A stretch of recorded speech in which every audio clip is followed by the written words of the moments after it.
Of course, every hotel has its own cancellation policy, I should say, and an El Dorado County couple forced to cancel a trip to Hawaii say they made sure that they did everything within the hotel's guidelines. And when they were told they were not getting their money back, it was time to call Kurtis. Well, Michelle and Bob Bertolami really wanted to take this trip to the island of Lanai, but health issues forced them to call it off.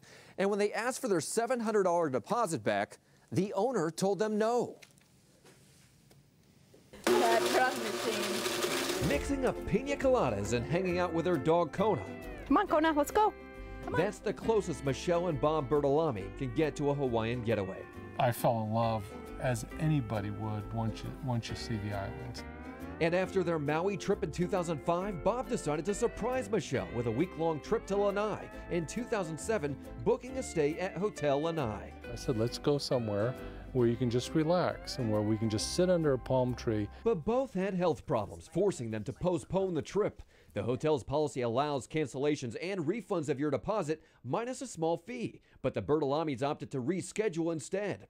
Over the past 3 years, they have rebooked several times, but each time, Bob's heart issues forced them to change the date. They continue to monitor me now, but they had recommended that I don't do any more travel. So this year, they decided to give up on the trip altogether. Michelle called up requesting a refund of their $700 deposit. Okay, we'll send you your money. Michelle, no problem. So I waited and waited. The check never came. Then Michelle called the owner. And he said, no, we can't give you your deposit back. Because he says their deposit went to previous owners, not him. And I said, I paid money to the Hotel Lanai, not to you personally, and the Hotel Lanai owes me my deposit back. The owner gave us the same explanation and added he lost money each time they canceled when he couldn't fill their room. We pointed to the cancellation policy still posted on the hotel's website, which allows refunds minus a $25 fee. But he stood his ground, saying there would be no refund. I'm just very disappointed. We then alerted Hotel Lanai's management company, Aqua Hotels and Resorts, about this issue. Within a week, the Bertolamis received this handwritten letter from the owner, expressing sympathy for Bob's health issues. He wrote the multiple changes cost him more than $4,000 in unsold rooms, but he decided to refund the entire deposit anyway. Here's the happy endings, huh? Cheers. Cheers.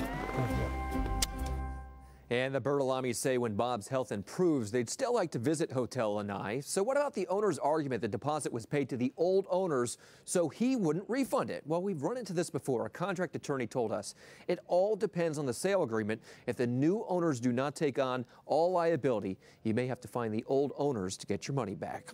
Well, time to tally how much we saved viewers for the week. This week, we helped get back or save $7,173.08, and that brings our total for the year to $558,301. And if you have a consumer problem you can't resolve, maybe we can call the hotline Monday through Friday, or you could always go to CBS13.com, click on Call Kurtis, and fill out our form.